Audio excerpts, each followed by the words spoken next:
Hello, you little charmers. We're the Smiths. How do you do?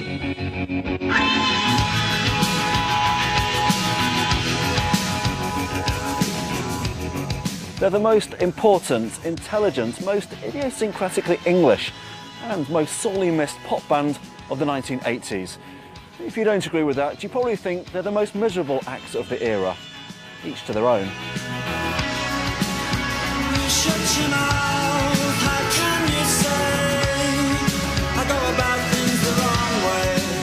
It was 30 years ago this week that Hand in Glove hit the airwaves, announcing the arrival of four lads from Manchester who can easily be placed in the pop pigeonholes of the day.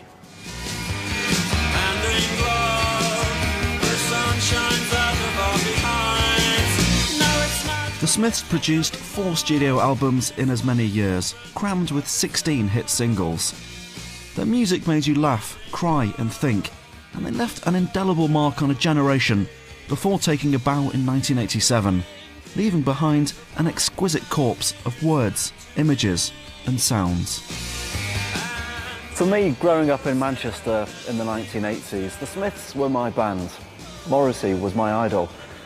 There I am, age 13, the budding reporter with him, the day I wangled an interview with Morrissey for my school newspaper. The Smiths came to mean so much more to me than your average pop group, and I wasn't alone. They were it.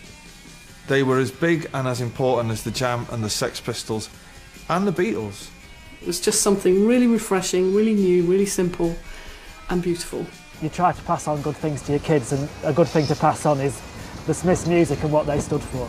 There's a lot of guff, romantic guff talked about rock and roll, but I do think that, you know, the Smiths were a life-changing band. It certainly changed my life.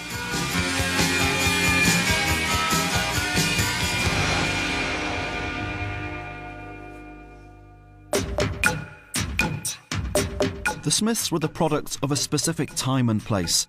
They formed in Manchester in 1982, when the post-punk generation was still facing no future, as the Iron Lady advanced on the North's traditional industries.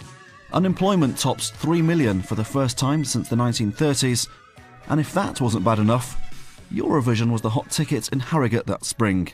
I could have taken one step further and I would have been there. Against this dismal backdrop of hardship and crap pop music, for a lost generation, the Smiths arrived like an answered prayer. You've got to see them, for me anyway, in the context of the darkest point of like the long, dark night of the Northern Soul under Thatcher's kind of one-woman social experiment to crush the north of England underfoot. That alienation of people in the north feeling that the establishment was against them, the government was against them, that was very, very pronounced. And then you hear that sound, that sparkling, iridescent guitar sound. And that voice, that operatic voice out of nowhere. Punctured bicycle on a hillside, desolate. There's a way of saying to the world, here we are. It's hard to beat this charming man. Punctured bicycle on a hillside, desolate. Will nature make a man of me, yeah? When in this charming car, this charming man. I first seen them on Top of the Pops. They were just so odd. Johnny Marr looked like this classic rock star. He had a big red semi-acoustic guitar and a turtleneck, and I was like, wow. And he had the Brian Jones hairdo. Yet Morrissey just looked like something that had never been seen before, you know, with a hearing aid and flowers hanging out of his back pocket. They just kind of exploded, didn't they?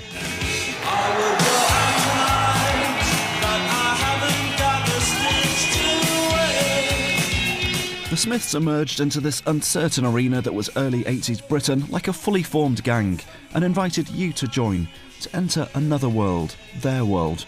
And the invitation came directly from their gladioli-wielding leader. I feel the Smiths create their world, and not many groups do that. And you can either go in, or you can say, no, I want Diana Ross instead. And it's your choice. Here was no ordinary alpha male rock frontman. Morrissey fearlessly broke the mould and was a beacon to all those struggling to fit into the existing 80s stereotypes, like market trader and aspiring fashion designer, Lancashire lad Wayne Hemingway.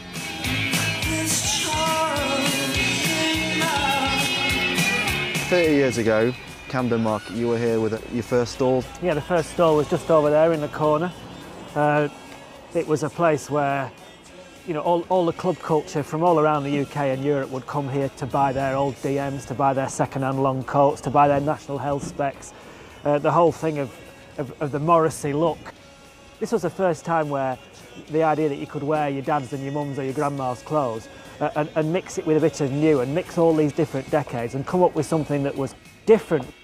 Who did that speak to at the time? Who did that allow to kind of come into the tribe? Whatever persuasion you were, you know, if you were gay, you could like the way that he unbuttoned his shirt and the gladioli. If you were a bit hard, you could like the quiff. But it all kind of crossed, and he knew what he was doing. It was how he put it together. And that's the whole secret of cool, is how you take these things and you put it together. They may have been down with the underground, but Morrissey's effortless ascent to pop idol status also won the hearts of mainstream kids in Britain. But unlike other chart pin-ups, Morrissey was also after their minds. In Marsden, North Yorkshire, it was the words rather than the image that captured the imagination of Simon Armitage. The moment I start listening to them, I'm transported back to, 83, 84.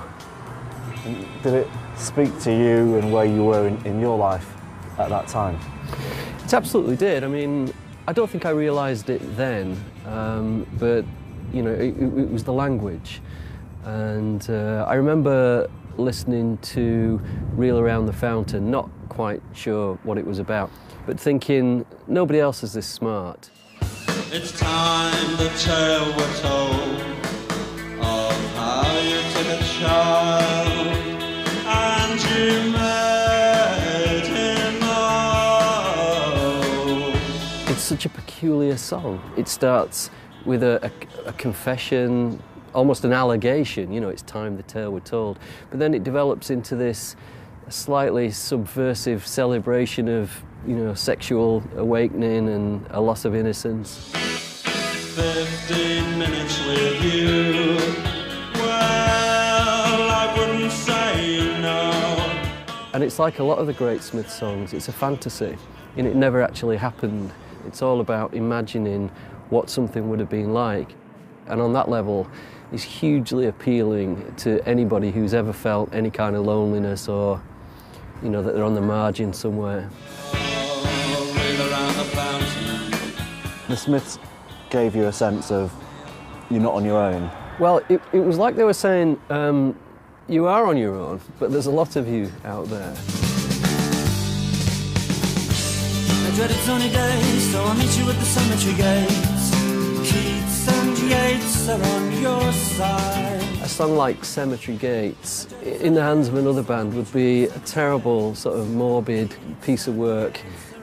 What you get instead is two specky intellectuals, trying to out-quote each other. Thrice the sun-done salutation to the dawn, and you claim these words as your own. But I've read well and I've heard them said 100 times, maybe less, maybe more. It's the opposite of what you would expect from somebody of that age, in a cemetery writing a song.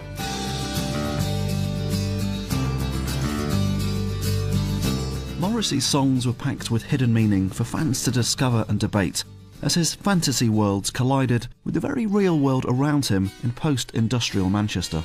Park the car at the side of the road.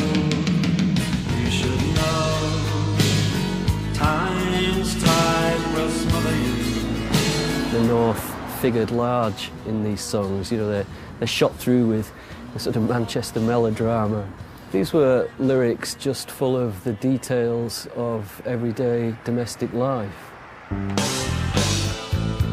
When you walk without ease on these streets where you were raised. The Smiths joined a long tradition of British literature, theatre and film that can be described as northern realism and is epitomised by the British New Wave cinema of the 50s and 60s. Morrissey particularly was clearly really immersed in that kitchen sink drama, British New Wave, those black and white movies like Billy Liar and Saturday Night and Sunday Morning, and particularly A Taste of Honey.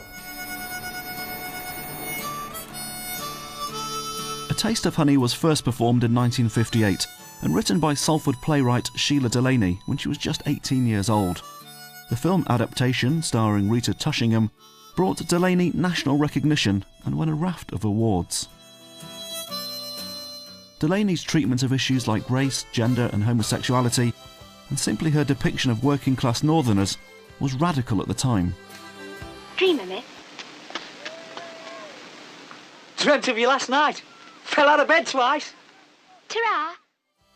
Morrissey's admiration for Sheila Delaney bordered on the obsessive. In way of tribute, he condensed the entire story of A Taste of Honey into the song This Night Has Opened My Eyes.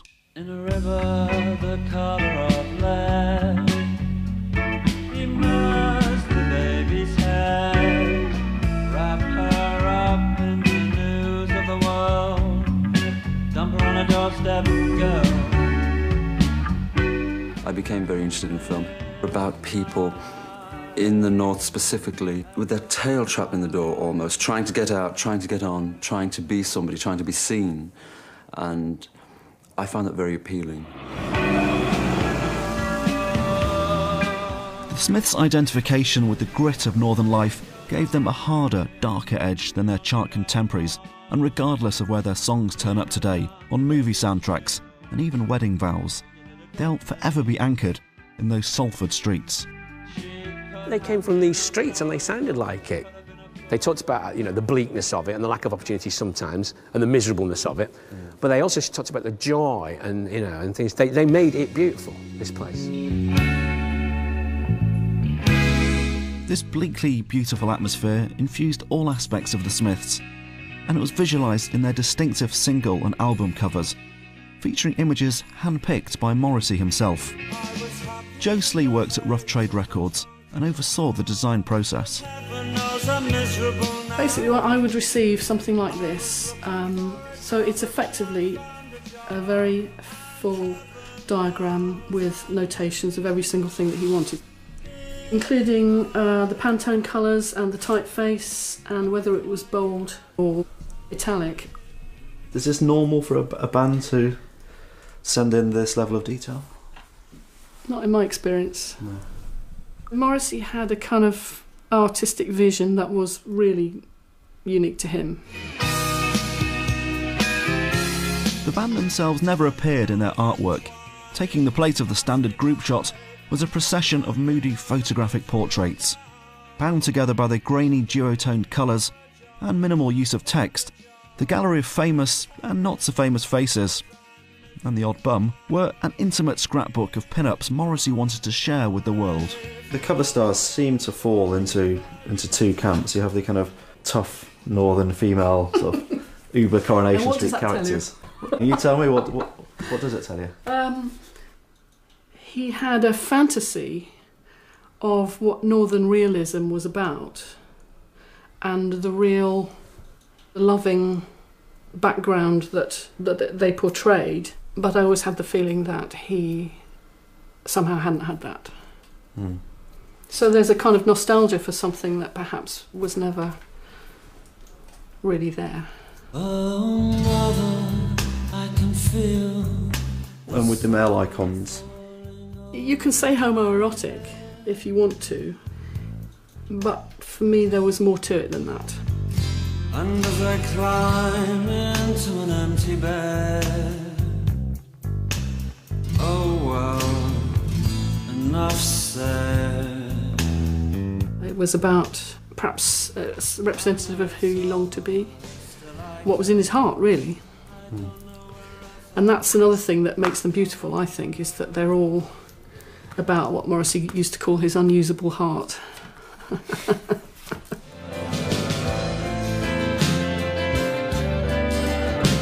Morrissey used the power of the visual image to send coded messages to the outside world. However, when it came to burning issues that were close to his unusable heart, he was happy to resort to a more direct approach. Meat is Murder was a very direct political message, and I was already a vegetarian by the time that came out. But, you know, it converted a huge number of people to vegetarianism. Took me that way for 10 years. This beautiful creature must die. This beautiful creature must die. A death for no reason, and death for no reason is murder. We feel that popular music should be used in order to make serious statements, because so many groups sell masses and masses of records and don't raise people's level of consciousness in any direction, and we find that quite sinful. What the Smiths brought was politics that you could actually completely understand. Meat is Murder, anti-cruelty, anti-Thatcher. It was just a brilliant approach to politics, really. If the Smiths were anti-anything, it was the entire British establishment, particularly the royal family and Thatcher's government. Their 1986 album and its title song, The Queen is Dead, was their State of the Nation address.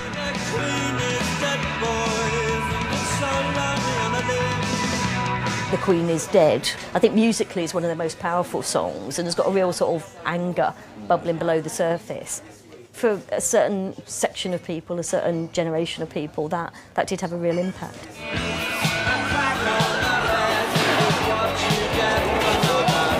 Few bands since the Smiths have so openly attacked the state, and their oppositional stance is still used as a stick to bash the powers that be, even if those powers profess to be fans themselves.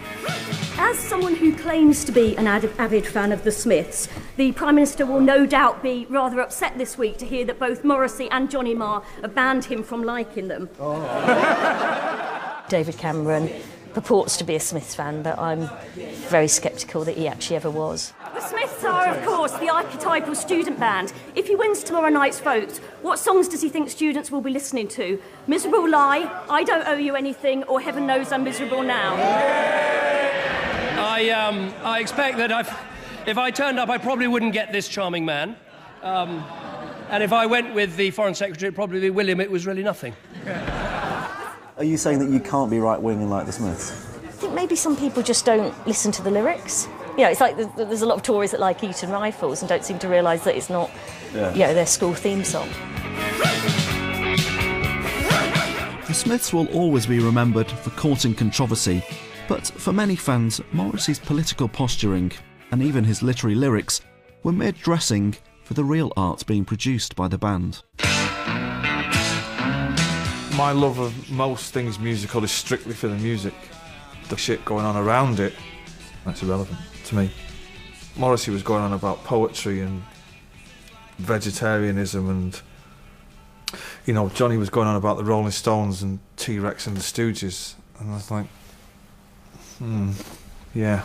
Each household appliance is like a new science in my town. Where does Johnny Marr's guitar playing rank for you? I've seen him in the studio do things that are so simple on a guitar, yet so difficult at the same time, that does your head in. Do you know what I mean?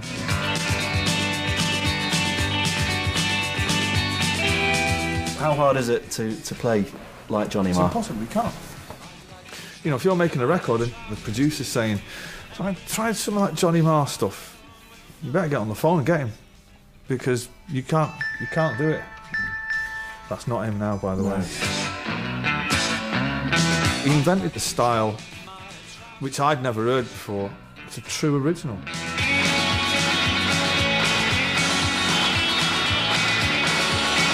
Johnny Marr's riffs are a thing of legend in British indie rock, but to credit him as simply a jangly guitar hero would be faint praise indeed.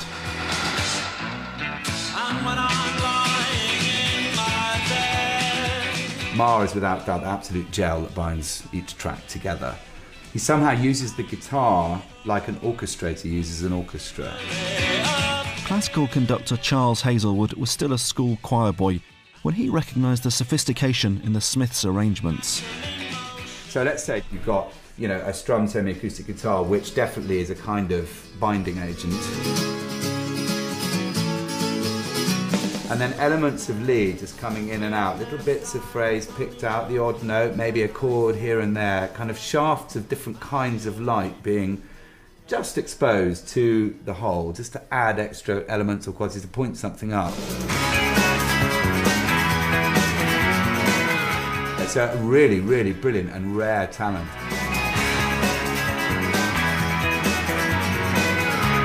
Morrissey and Marr were more Elton and Bernie than Lennon and McCartney in the way they wrote. Marr producing cassette tapes of musical arrangements for Morrissey to overlay his freeform vocal melodies. Whether they knew it or not, the resulting sound tapped deep into our national psyche.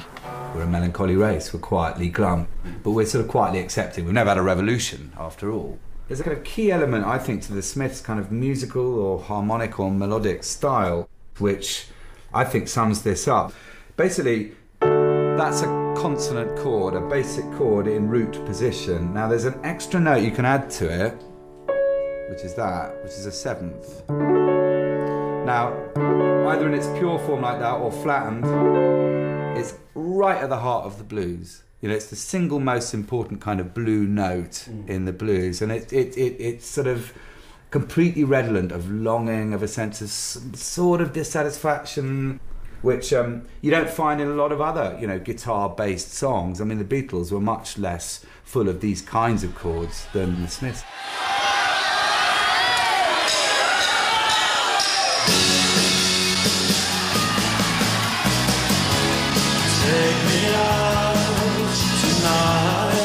The history of pop is littered with sad songs, but few acts have been able to capture this emotion and turn it into an arena-filling anthem, quite like the Smiths.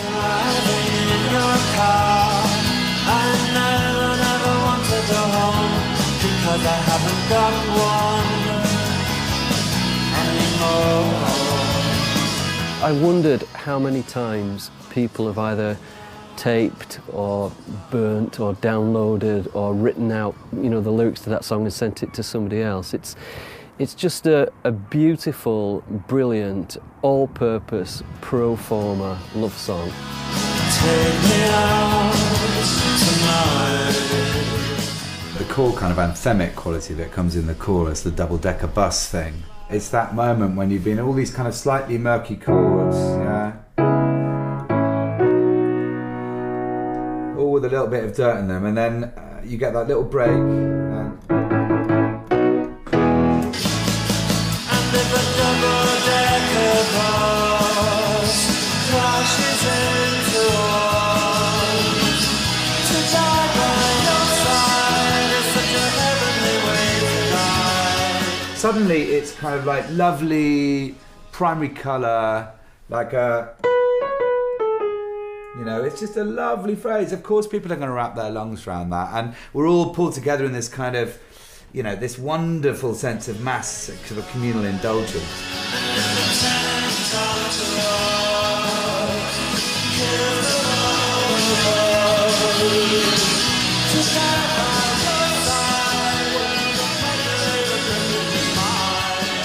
Halfway through, there's, you know, 6,000 people singing it. You're thinking, essentially, this is a song about death. And yet, because it's the Smiths, it's got a kind of spring in its step. You know, it's E major. That's a nice, bright, open key. Yeah. If you're going to get killed by a 10-ton truck, you want it in E major, I suppose. I think you probably do, you know. To sing along with it. I'd like an afternoon in a hotel with some cream tea and you playing this in the corner. And it's going to be raining outside. We probably need to be in Manchester as well.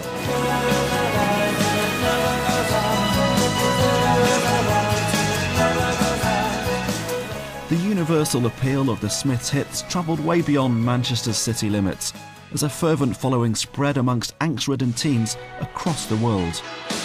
In the States, a gun-toting fan once attempted to hijack Colorado's airwaves in a bid to have back-to-back Smiths records replace the standard top 40 fare.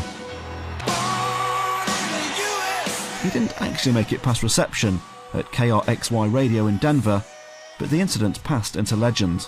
And there are battalions of other like-minded, but thankfully unarmed high school kids across the pond whose lives have been saved by this perversely exotic group from Manchester, England. I grew up in the sort of Bermuda Triangle where Bruce Springsteen meets Don Bon Jovi. A culture where, you know, you're expected to be a winner and sort of be on the cheerleading team and sort of be perfect and blonde and perky. And the Smiths were saying, you know, it's all right to be a bit of a nerd and wear spectacles and not have a date and sort of be on your own. They created a club of outsiders, and I felt like part of that club, even 3,000 odd miles away. This world of Wally Range and Rush Home and 60s film references, did it resonate with you? Did you have any idea what this world was? Oh, I was desperate to decode everything. So yes, I had to go away and find out what Tizer was and where Newport Pagnell was and, you know, Rush Home. But all these things were really romantic and quite glamorous. I mean, I just thought if I can just get to Manchester, then all of my prayers will be answered. Well, Amy did finally make it to Manchester and settled in London, where she's now the ringleader of a new generation of obsessive Smiths fans. She's written a stage play devoted to Morrissey, and every now and then she rounds up her fellow aficionados at events like Smiths Fest at London's Institute of Contemporary Arts to worship and celebrate their band. Good evening, Apostles, and welcome to Smiths Fest at the ICA!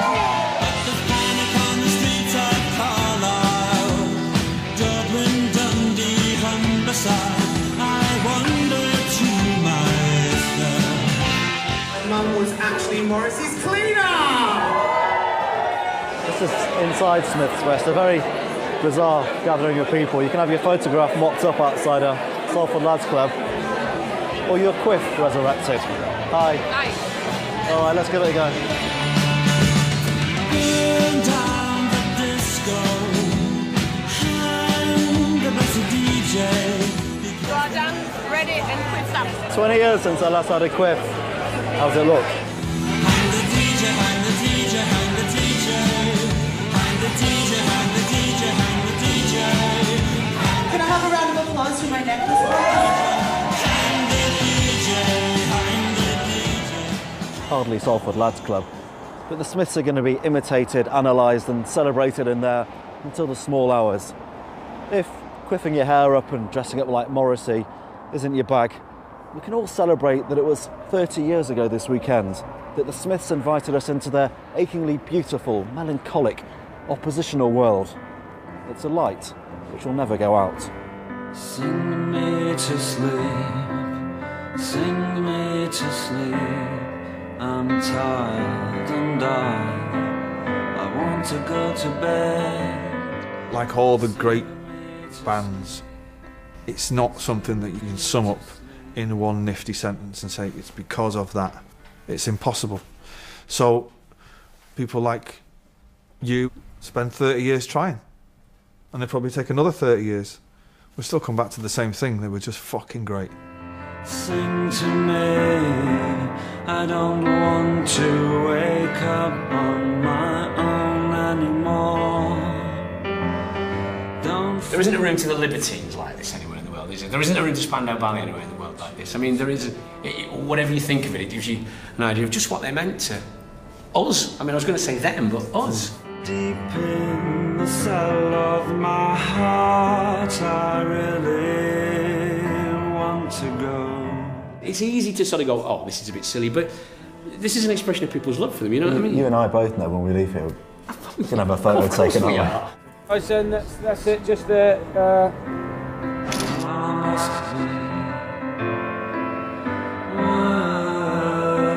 Must be.